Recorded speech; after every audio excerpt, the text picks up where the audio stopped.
Já não hesito em dizer boa tarde. Boa tarde a todos. Gostaria de começar por saudar a vossa magnífica resistência. Estive ali a ver que não há praticamente ninguém a dormir, portanto é uma excelente audiência. Queria agradecer, queria saudar, enfim, para poupar tempo, na pessoa da senhora doutora Maria José Morgado, o distinto painel onde tenho a honra de estar hoje presente, e também agradecer ao senhor bastonário da Ordem dos Médicos, meu querido amigo e colega de curso, o honroso convite que me fez para estar neste painel tratando de temas tão importantes.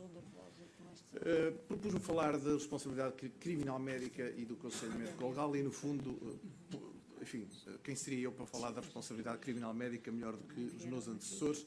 Naturalmente, derivarei bastante para o Conselho Médico Legal, como seria de esperar. Enfim, na nossa vida prática, como é que se avalia esta responsabilidade criminal médica? De várias formas. Desde logo, por esclarecimentos ou pareceres que são pedidos ao Instituto Nacional de Medicina Legal e Ciências Forenses, às suas delegações, aos seus gabinetes médico-legais, que envolvem, as mais das vezes, crimes de homicídio, mas também podem ser situações de acidentes, situações de suicídios ou situações onde a etiologia médico-legal seja duvidosa. Também, enfim, pareceres da Inspeção-Geral das Atividades de Saúde, pareceres dos colégios da especialidade da Ordem dos Médicos.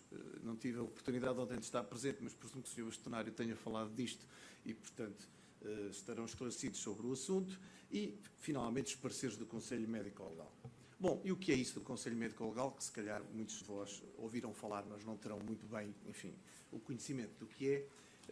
O Conselho Médico-Legal foi criado em 2001, o Conselho Médico-Legal enquanto tal, como existe hoje, em 2001, na altura da criação do Instituto Nacional de Medicina Legal, e resultou da fusão dos 3 institutos de medicina legal que havia na altura de Coimbra, Lisboa e Porto. Cada um deles tinha o seu Conselho Médico-Legal. Havia também uma outra estrutura, que era o Conselho Superior de Medicina Legal, que, no fundo, balizava, orientava, dava instruções sobre a atividade médico-legal em geral, mas por isso, para não confundir e por falta de tempo, não falaremos.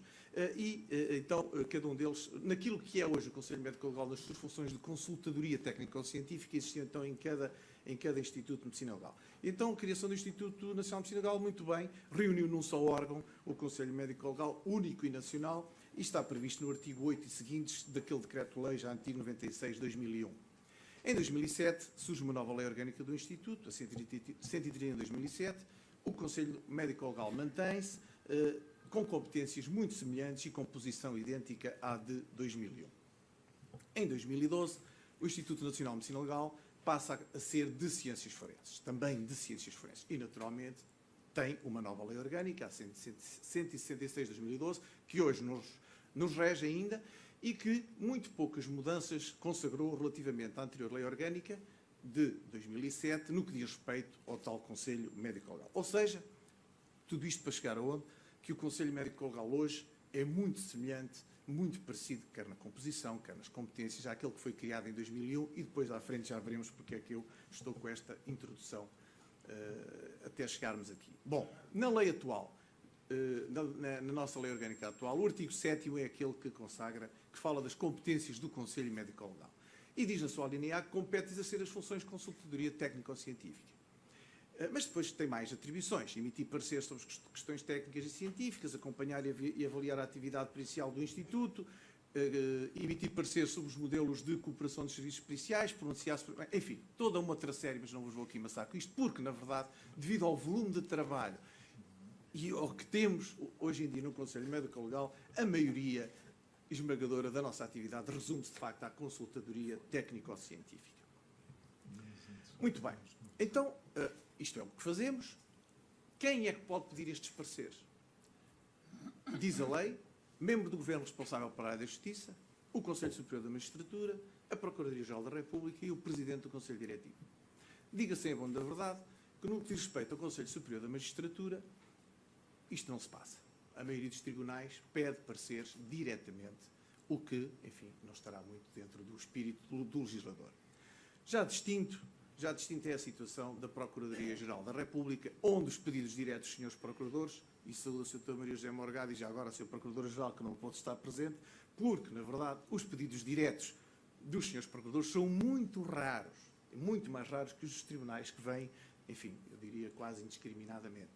Em 2 anos de Conselho, lembro-me de 2 que vieram pelo Conselho Superior da Magistratura e não vieram diretamente.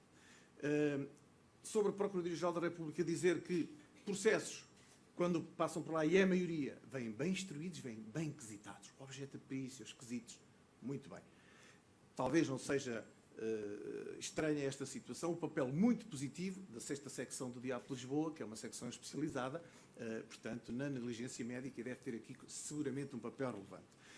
Para obstar ainda a mais atrasos ou a mais aumento de volume, que é que, enfim, encontramos o Sr. Presidente, que tem também a competência de pedir esses pareceres, depois avoca a si e acaba, nunca é recusado um parecer para voltar a vir, digamos, pela forma legal, e então é esta, mas esta é a situação. Relativamente à anterior lei orgânica, esta introduziu fez cair o número 4 do artigo 6º do 130 de 2007, que nos pareceu bem, e que dizia que os pareceres eram insuscetíveis de revisão e constituíam um entendimento definitivo.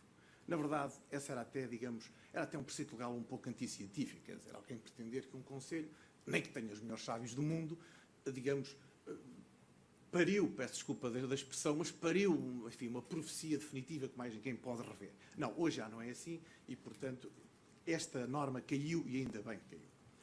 Bom, composição. Quem faz parte do Conselho Médico-Legal? O Presidente do Conselho Diretivo, o Vice-Presidente, no caso ele próprio, e os vogais, um representante dos Conselhos Regionais Disciplinares de cada uma das secções regionais da Ordem dos Médicos, 2 docentes do ensino superior das especialidades que vêm aí, a Clínica Cirúrgica, a Clínica Médica, Obstetrícia, Ginecologia e Direito, um docente do ensino superior da Anatomia Patológica, Ética e o Direito Médico, Ortopedia, Traumatologia, Neurologia ou Neurocirurgia. Estas especialidades não são por acaso, é aquelas onde há mais processos que mais frequentemente levantam problemas na nossa prática médica, e também a quantidade não é despiciente, é porque, de facto, os que estão na linha C são mais vulgares, são mais comuns do que aqueles que estão na linha D. Muito bem, esta composição do Conselho, que significa 20 elementos, levanta alguns problemas. Levanta alguns problemas no sentido do volume que temos hoje de trabalho. Será que, e pergunto, enfim, pergunto-me a mim mesmo, e perguntamos nós que andamos a refletir sobre isto, e, enfim, fazendo esta introdução, aproveito já para dizer que, enfim, temos tido conversas com o Sr. Bastonário da Ordem dos Médicos, com a própria Sra. Secretária de Estado Adjunta e da Justiça, que, por ocasião da cerimónia dos nossos 15 anos, fez parte dos 3 discursos, quer do Sr. Bastonário, quer do Sr. Secretário de Estado, quer do Sr. Presidente do Conselho Diretivo do Instituto, o problema do Conselho Médico-Legal e de como otimizá-lo e de como agilizá-lo para, enfim, evitar os atrasos e para que possa despachar mais rapidamente os seus processos, mantendo, obviamente, os padrões de qualidade. Portanto, será que esta estrutura que temos, e como vimos, data de 2001, hoje estamos em 2016, 15 anos depois, e os pedidos de pareceres triplicaram, não, quadruplicaram, quintuplicaram, sextuplicaram. Quando em 2001 tínhamos 33 processos no Conselho Médico-Legal, hoje temos 200. 180, e a estrutura é a mesma. Uma outra ideia, que também não tive, como disse, a ocasião de acompanhar o Sr. Bastonário, mas presumo que tenha falado dos tais, e sei que é uma ideia dele, de que, enfim, a qualidade, entre aspas, dos pareceres da Ordem seria talvez um modelo a seguir, porque, bom, nos colégios de especialidade temos, sei lá, 8 neurologistas a tratar de um assunto de neurologia, ou temos 8 otorrinos a tratar de um assunto de otorrino, e, portanto, a ciência é maior do que num conselho onde só há um otorrino, ou só há um neurologista, ou quando muito há 2. Ora bem, na verdade aqui eu não acompanho o meu querido colega e amigo, e acho que o Conselho... Mas é bom que esta troca de ideias se faça, este pensamento, estas reflexões, para nós, enfim, melhorarmos e podermos... Na verdade, penso que a composição do Conselho está melhor adequada da forma que está. Estamos a falar de responsabilidade criminal, quase sempre são mortes, e nessas mortes não se trata só de avaliar os diagnósticos corretos, mas trata-se de avaliar os diagnósticos, os meios auxiliares pedidos, os tratamentos efetuados. E normalmente também nestas mortes, porque, por exemplo, há uma coisa interessante, os crimes de homicídio raramente chegam a um parecer ao Conselho Médico-Legal, porque se resolvem nos tais pareceres pedidos diretamente ao Instituto, porque é assim uma área muito restrita, portanto, da nossa atividade. Mas os outros sim, os tais da má prática, os tais da negligência, normalmente são idosos, certo? E os idosos têm várias comorbilidades. É muito raro que um parecer que seja de ortopedia ou que seja de neurocirurgia, e então na fase terminal, o doente, o que é que lhe aconteceu? Foi para o hospital. E depois? Foi para uma unidade de cuidados intensivos. E lá esteve. E o que é que fez? Fez uma complicação, fez uma broncopneumonia. Então, se calhar, vamos precisar de contributos, mais do que aquela especialidade que foi a do princípio daquela situação. Precisamos do infecciologista, precisamos do intensivista e precisamos muito de medicina interna. Daí que a medicina interna seja, de facto, muito importante. É muito raro que os nossos colegas internistas do Conselho não intervenham nos processos médico-legais. Portanto, e por outro lado, também responde um bocadinho à unicidade do corpo e da saúde das pessoas, que nós somos um todo, não somos um bocado de neurologia, um bocado de neurocirurgia, um bocado de ortopedia. E, portanto, neste contexto, eu penso que a composição do Conselho está bem. Mas, se calhar precisa, exatamente, é isto que andamos a pensar, para propor, superiormente, reforçar as equipas, que já temos hoje, e funcionar por subcomissões. Então, as equipas de clínica médica, que são duas, com 2 suplentes, deveriam, em nosso entender, ser 3, provavelmente, 3 de clínica cirúrgica, aumentar os de ortopedia, que há muitos processos de ortopedia, para 2, e uma de neurocirurgia e neurologia, para 2 equipas de neurocirurgia e neurologia. Por outro lado, também pensamos que esta ideia de dar assessoria aos senhores relatores principais talvez seja também uma ideia interessante. Ou seja, através de jovens médicos especialistas que possam assessorar e possam ajudar nesta... Porque, como veremos, isto é uma tarefa difícil, demorada, muito trabalhosa e até pouco compensadora. Bom, o Conselho Médico-Legal, para além desta composição, sempre que necessário, pode solicitar a presença de professores de outras disciplinas e de outros estabelecimentos de ensino superior e personalidades médicas reconhecidas e convidamos um gastroenterologista, um endocrinologista, um infecciologista, um estomatologista, enfim, e é habitual um oftalmologista irem fazer os seus pareceres. Enfim, não me meterei no número 3 por questão de temas, vamos ao número 4. Os membros do Conselho Médico-Legal, referidos ali nessa ideia, quais são aqueles que acabámos de ver, aqueles grupos são designados pelo Conselho Diretivo, ouvidos respectivamente os Conselhos Científicos das Faculdades de Medicina e Direito por um período de 3 anos renovável. Pedia que já agora 5 minutos, se fosse possível. Mas ainda só tenho 10, não é? Não? Não, já... Não, penso que o tempo está bem.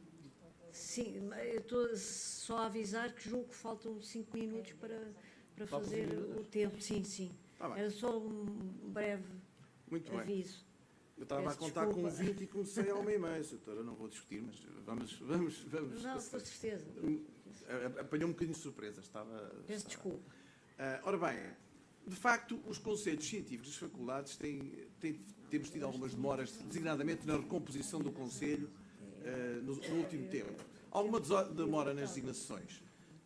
Haverá talvez pouco interesse dos nossos colegas em participar. De facto, é um trabalho que não é muito bem remunerado, isto é muito trabalhoso, não é muito bem visto pelos colegas, como é evidente, como percebem. Bem recentemente tivemos até a história de um processo disciplinar posto a um colega, a um relator do Conselho, por uma secção regional da Ordem dos Médicos. Isto nunca nos tinha acontecido, pelo facto de ele ter feito, não sei, algumas afirmações no Conselho que vinculam o Conselho no seu todo e não o relator. Neste processo de recomposição que o Conselho teve entre 2015 e 2016, demorou quase 2 anos de recomposição, porque são mandatos de 3 anos e, por outro lado, havia professores que estavam a atingir a aposentação e tiveram de sair. E só ficou concluído em maio de 2016. Portanto, o Conselho só está pronto desde agora, deste mês, para a frente. E até, enfim, no caso da psiquiatria, só temos um médico. As faculdades não indicaram um segundo. E já é a segunda vez que isto se repete nos mandatos. Só temos um psiquiatra no Conselho. Portanto, digamos, membro efetivo. Por isso, não é assim muito fácil de recrutar. Mais uma vez, o que já fizemos.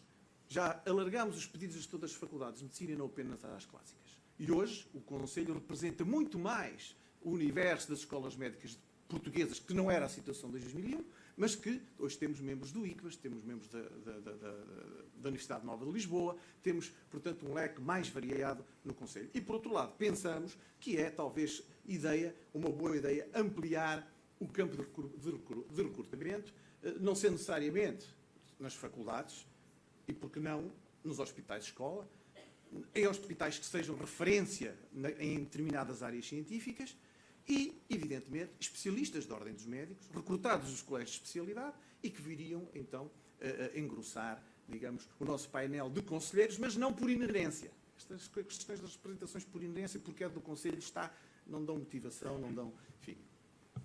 Muito bem. Avanço rapidamente. Então, nesse caso, deixaria isto. Temos, enfim, no nosso... duas pequenas medidas que contribuíram bastante para melhorar, digamos, a satisfação dos senhores conselheiros.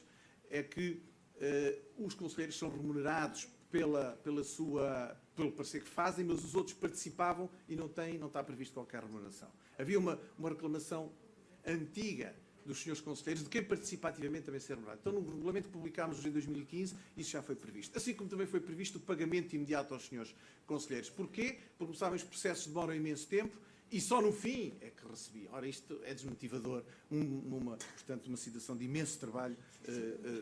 Neste momento, o Instituto, através do seu orçamento de exploração, paga imediatamente e depois vai buscar, portanto, o direito de regresso para que...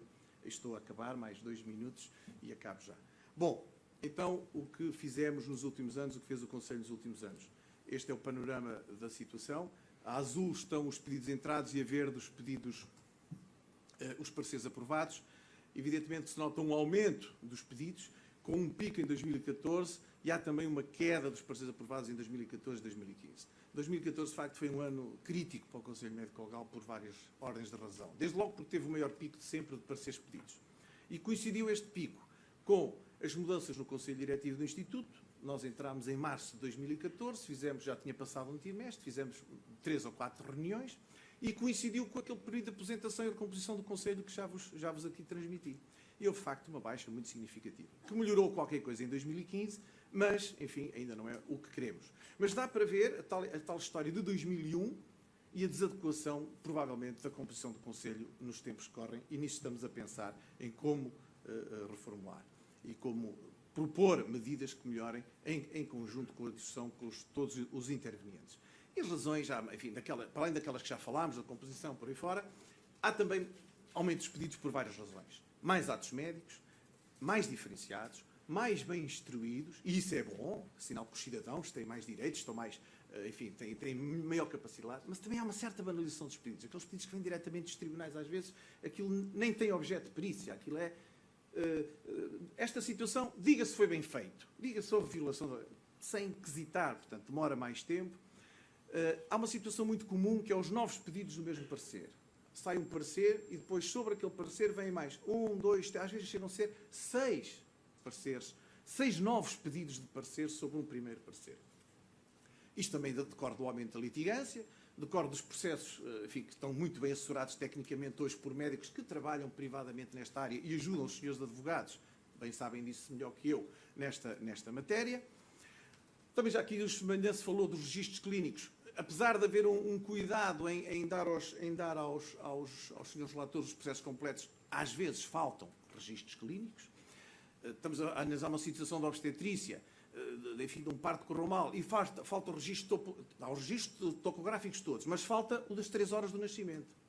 Bom, então tenho de voltar tudo para trás para ir buscar o registro das 3 horas do nascimento, que é essencial. E às vezes não aparece, isso é outra história. Faltam-nos não só os relatórios, como os exames de radiologia, de TAC, por aí fora. Já que o Sr. Conselheiro Simas Santos falou, que também o Conselho, às vezes, tem o problema, a negligência não é médica, mas é das estruturas e do modo de funcionamento dos serviços. E isso é mais um viés. E sobre essa, o Conselho não tem competência. E põe-se, naturalmente, que alerta, mas, enfim, é mais uma situação, uma razão adicional para aumentar esse atraso. Há um grande volume de documentação para analisar. Os meus amigos não fazem ideia do que é.